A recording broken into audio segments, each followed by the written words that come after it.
That's where I was. How would you know how to get to Kentucky? How would you get there? Drive? I would bus? pretty much make a left to my Hitchhike? house, and I'd keep going west for a while, and I'd get there. Do you remember? I'm dating myself now, but you'll remember this. Do you remember when there would be a picture of Richard Nixon on the beach? He'd be wearing black shoes and black socks. Yeah. and a bathing suit. Ridiculous looking. Utterly ridiculous looking. Yeah. Welcome to PTI, boys and girls. In today's episode, Ty Montgomery goes rogue.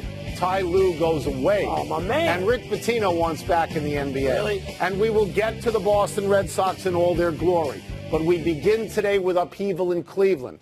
The Browns identified a power struggle between head coach Hugh Jackson and offensive coordinator Todd Haley, and they fired them both today. Both. And promoted defensive coordinator Greg Williams laid a bounty gate to interim head coach. Wilbon, the Browns stink. Will this make them better? Not necessarily, Tony. And I'm going to go straight to, you start examining this, and if you've covered sports for long enough, you try to listen to people who have some direct knowledge of the situation. And in this case, I, listened to somebody who does have direct knowledge, and complete dysfunction are words that came to this person's mind, ruinous for a young team. And everybody says, and I'm talking about multiple people I've talked to, said that Hugh and Haley completely undermined each other. That was visible on Hard Knocks. So you can't, visible. Not all of us. Hard Knocks is not the reference point for all of us. Well, but everybody saw it. So everybody watched it. Who watched it? Because they don't have ratings that mean, getting to the 20s of millions, so not everybody saw it. The point is, yes, it was a ruinous situation. I believe that. But I don't know if this makes it better. You're also starting over, which is ruinous for a young team. Starting over. If Baker Mayfield just has one coordinator after another, how does that help? No, it seems to me that the owner here is a big part of the dysfunction. And yet he thinks that they're better today than they were because he has yesterday. to say that. Okay. You cannot defend Hugh Jackson's record on any level. He's 3-36-1. That is the worst record in the history of the league with one team. Yeah. So I have no particular sympathy with him. Although I thought they were getting better. You can defend this year's effort and record. Well, this year. No, you can't defend the record because they should have been 4-0, and they're 2-6-1 or something like that. You can defend their performance this year. The worst thing that happens here is to Baker Mayfield, who the new GM thinks is a franchise quarterback. You cut away his offensive-minded head coach. You cut away his offensive coordinator. Everything he learns this year, he probably has to unlearn next. It's a waste. It's a complete waste of this kid's year.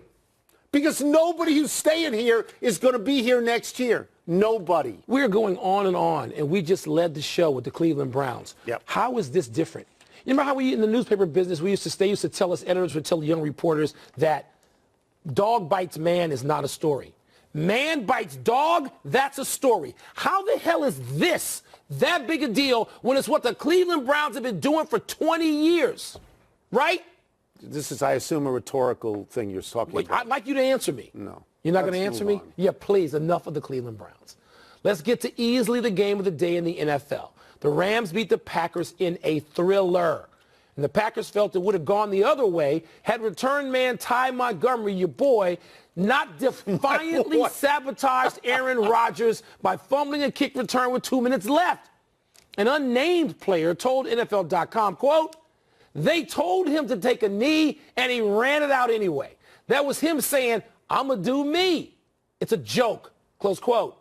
Tony, what in the world, given the enormity of one loss in the NFL, should the Pack do about Montgomery? So Montgomery lost the game because he did not give Aaron Rodgers a chance. If he lost it.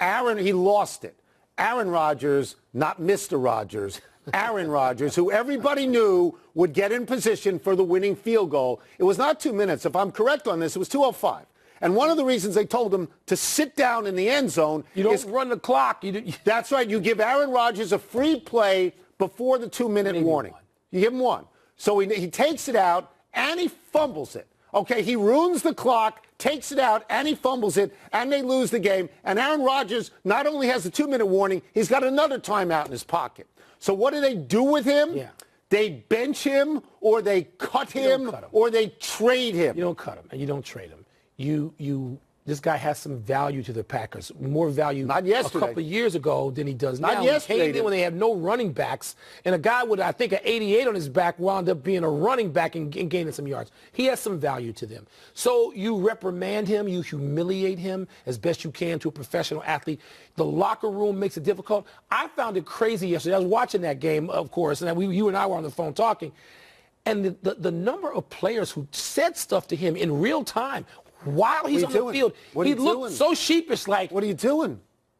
And if that, but I'm not going to say report is they to would be have won believed, the game. We don't know that. Aaron Rodgers wins a high percentage of these games, but not all of them. Did you think Aaron Rodgers would take the team to where they had a field goal attempt at least? Well, that's what he does against my team. Okay, so so the answer is yes. Yes. And what this guy did was he lost it.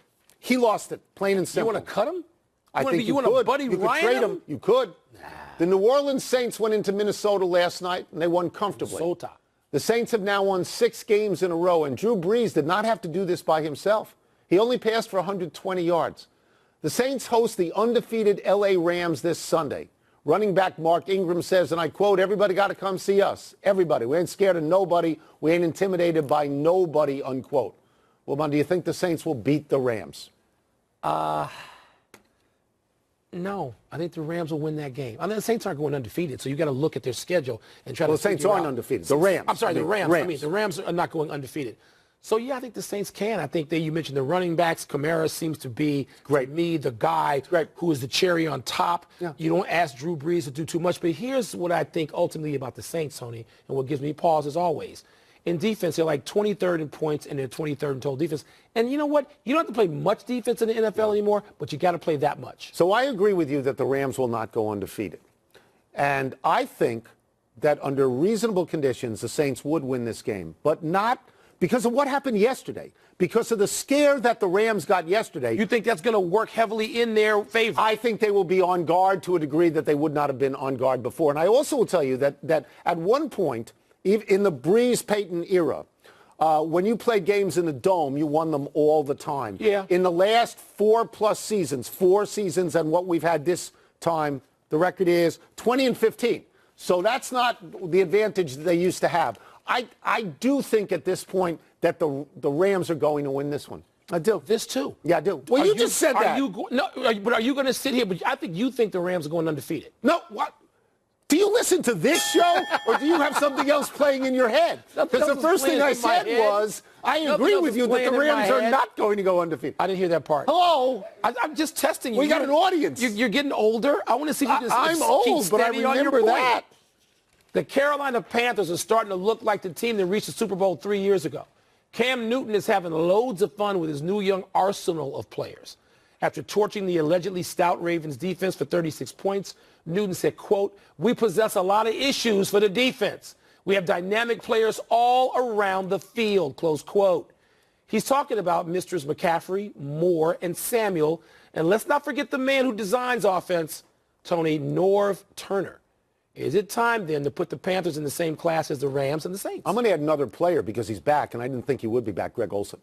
That's right. I mean, he's really the safety valve. Well, but when he was talking about, we're talking about new young dynamic guys. Okay, Olsen is the old dynamic sort of best friend. But Cam Newton is a great talent. Yeah. We saw this on display against the Eagles when in the fourth quarter he needed 3 different touchdown drives and got all 3. And to put him with Norv Turner, if he believes that Norv Turner can help him, like we believe. We thought that from the beginning. We think Norv Turner can help everybody. We hailed this the day Norv was hired. So then my answer to the question is that you have to pay attention. But here's my but. What?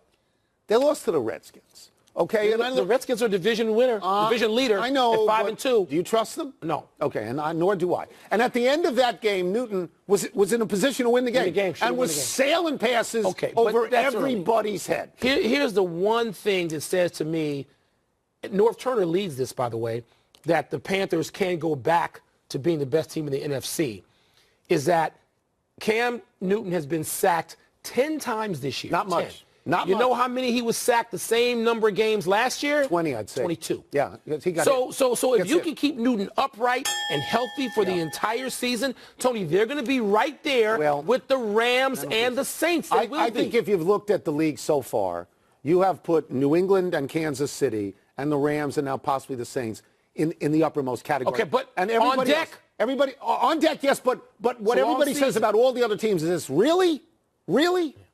And now we get to the Red Sox.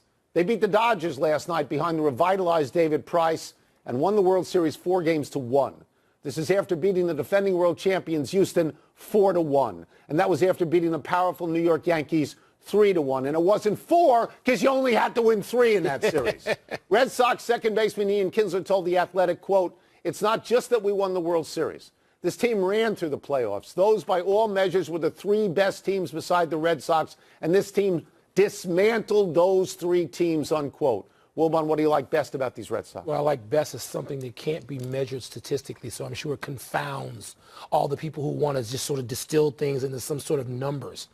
They were relentless. It didn't matter. Yep. A 1-run lead to them was like they're still up 3. I mean, and sometimes they were down 1 or the game is even, and you just, if I click the channel onto something else and click back, the Red Sox were up 3 runs.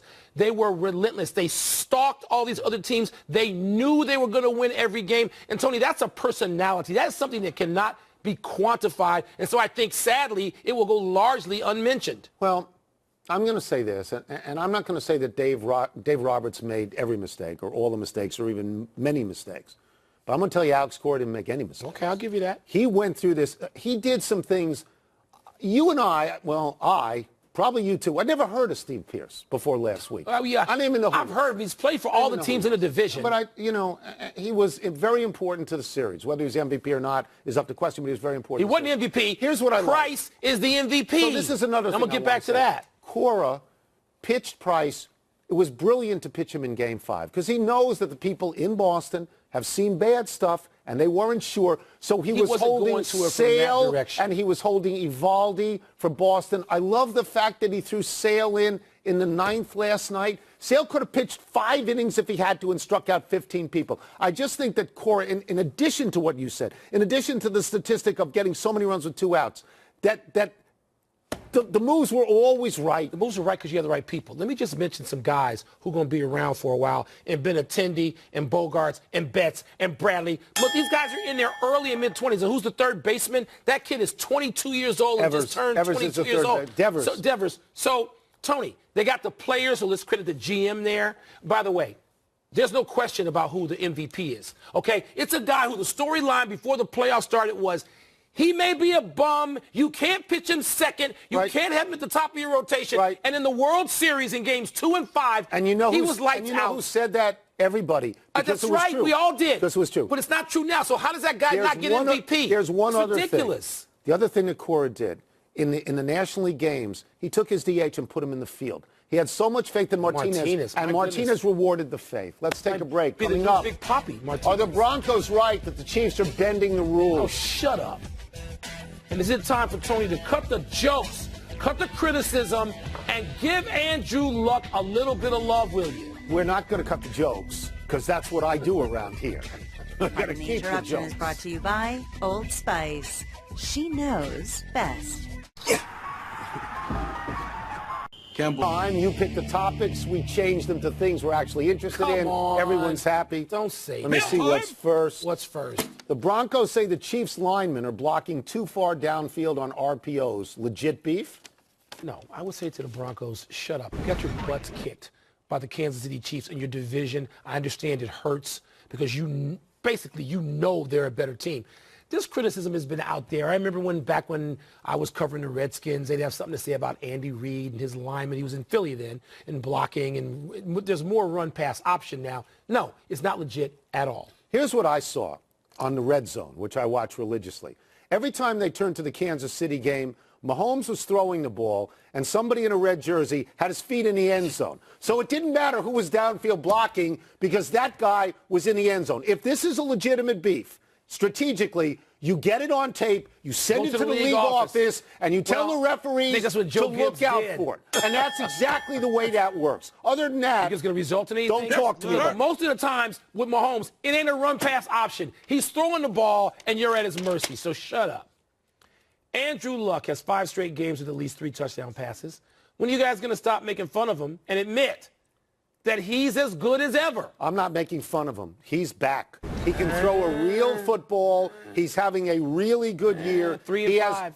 His team stinks. 3-5. He has 23 touchdown passes, just one behind 8 picks, though. your sainted Pat Mahomes. 8 picks. All right. He's 9th in the league in total yards. Look, the best stat I can give you on this guy, he's gone 156 straight pass attempts and not been That's sacked. the important thing. First 5 years in the league, he was sacked 10,000 times. He was Archie Archie Manning in the first few years. He was beat up so much that I wonder, Tony, I still wonder if he can get all that back. 8 picks is not crazy. In the league, he was sacked 10,000 times. He was Archie Manning in the first few years. He was beat up so much that I wonder, Tony, I still wonder if he can get all that back. 8 picks is not crazy an amount of picks. 23 touchdowns. But, Tony, they're not as good as they were when he was going 11-5 his first 3 years. They've already lost 5 games. He's not all the way back. They've turned He's over back. It's personnel, encouraging. Mark. He's not all the way back. He's close. Okay, close.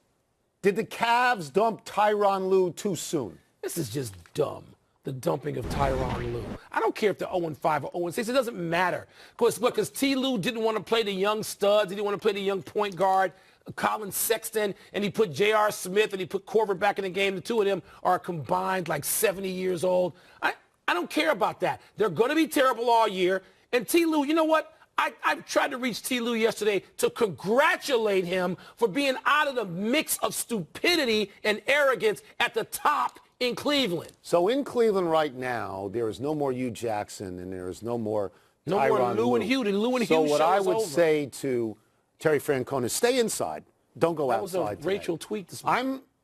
Look, I got to admit something. I've made 2 predictions this year. One would be the Lakers would win 50, and I don't think I'm going to get that. You think this is right? My other prediction was that he would get Cleveland fired. would win 25 or fewer and would fire the coach. Right? Not at this time, but it would have been right. Dumb. Would have been right T. down the Lue, road. congratulations. $15 million coming, and you are away from Dan Gilbert. God bless. Rick Pitino is planning to immerse himself in the NBA with an eye on becoming a head coach.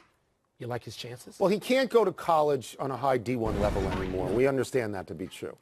He's a great coach. He's in the Hall of Fame. He said he was done coaching. He's in the Hall of Fame because of college. I'm done. I'm not coaching. Well, now he wants to coach. Now, you know what? He got up the next day and decided that was a dumb thing to say. Can you sell him in the pros? Sure. But his record in the pros is under 500 total. It is. Under 500. It was better with the Knicks than it was in Boston. In the first job, not the second job, because he didn't get Tim Duncan in the lottery, that's what happened. If I was the Washington Wizards, I would certainly be tempted. Ooh, I'd Mr. be Grunfeld, get on the line. Be tempted. Listen to Mr. Kornheiser. Here's the problem, and unlike you, we are both people who love Rick Pitino as a coach. Yes. The thing, Tony, is now these young guys who run teams, like including the Los Angeles Dodgers, when they don't even want the manager to decide. The Dodgers are a baseball team. Basketball's got some of this, too. You have Basketball people goes devoted faster. To the numbers, and they want to make all the decisions, and they don't want an old-school icon like Larry Brown, who didn't get back in, or Rick Pitino coming in to, like, take Is he going to have a job within the next year as a head coach? Coaching job, no. Now, female. Let's take one last break. Still to come, the Bucks have picked a starter for next week's game against the Panthers. Oh, I thought you were talking about the other Bucks. Tonight's showdown of unbeatens. Is it still a big deal if Kawhi and Giannis aren't playing? No, because they're the 2 biggest stars. That's the Bucks. That's the Bucks. So you don't consider Who's Tampa Bay the biggest star on either Bucks team, Giannis or any of them? Winston was. No, well, no. He was. No. Put your phone away. No. Happy time, people. Happy 31st birthday, Andy Dalton. For all the talk of Dalton's playoff failures, he's still Cincinnati's starting quarterback. He's having a good year. Bengals are 5-3, and Dalton's 17 touchdown passes are tied for 3rd most in the league, 6 of them with A.J. Green. It was Dalton who drove the Bengals into field goal winning range yesterday after the Bucks tied the game with 65 seconds to go. You had bailed in that game. I called you and I said, Tony, they're about to tie it, turn the game on. And a 2-point conversion and all of that. What are you doing? Your red zone is flawed. It's not as good as my red zone. They're all the same. No, the DirecTV red zone is Happy better. anniversary, Madison Bumgarner. On this day 4 years ago, you pitched 5 scoreless innings of relief, just 2 days after pitching a complete game shutout in one of the most impressive World Series pitching performances ever. That was great. But you know what we missed a week ago? What? The 50th anniversary of Dick Fosbury unveiling the flop in Mexico City, resulting in an Olympic gold medal and changing the entire sport of high jumping. How eventful were the '68 Olympics in Mexico City? Smith and Carlos, Bob Beamon, George Foreman, and Fosbury. That's a lot. Big a lot for those 2 weeks. Happy trails to the top 10 for Texas. The Longhorns went from 6 to 15 in the most recent AP poll after losing to Oklahoma State on Saturday. Though all of these rankings are subjective because the only rankings that really matter begin tomorrow night with the first college football playoff committee rankings. The problem for the Big 12 getting into the playoff is that Oklahoma, the conference's highest-ranked team, has already lost to Texas. But a lot of teams are going to lose. I keep telling you that. Alabama is the only team that's possibly not going to lose, and they can lose to LSU at night. You think Clemson is going to lose? They all lose. They lose every year. Let's go to the big finish. Let's do it. The Bucs will start Ryan Fitzpatrick over Jameis Winston. Is that the right call? After 4 interceptions in his performance, it's the only call. Urban Meyer says he plans on coaching next season. Is that news? No, I don't think he should have been coaching this season. Right. I think they should have sat him for the whole season. Okay. The 6-0 Raptors at the 6-0 Bucs tonight. Man. But neither Kawhi nor the Greek Freak will play. What are your thoughts? No, the Greek Freak is in concussion protocol. Kawhi planned rest. The game is diminished. I'm still going to watch. Planned rest. Milwaukee. Planned rest. Adam Vinatieri passed Morton Anderson to become the NFL's all-time leading scorer. Is that a big deal? I want planned rest tomorrow. You got planned rest? Is it a big deal? Yeah. 8:30 every night. 23rd season. He's going to the Hall of Fame. Yes, he is. Last one, Patriots and Bills tonight. What do you expect? Tony, Josh Gordon is going to be disciplined for tardiness, out maybe a quarter, but that's not going to stop a beatdown. My 16-point game, the most confidence Patriots over your Bills. We're out of time. Try and do better than next time. I'm Tony Kornheiser. Binghamton's close enough. You claim the Bills, don't you? So I'm Mike Wilbon. Same time tomorrow, Knuckleheads. And now we send you to Susie Carver and the Monday Night Countdown crew in Buffalo. Welcome, everyone, to the home of the Buffalo Bills.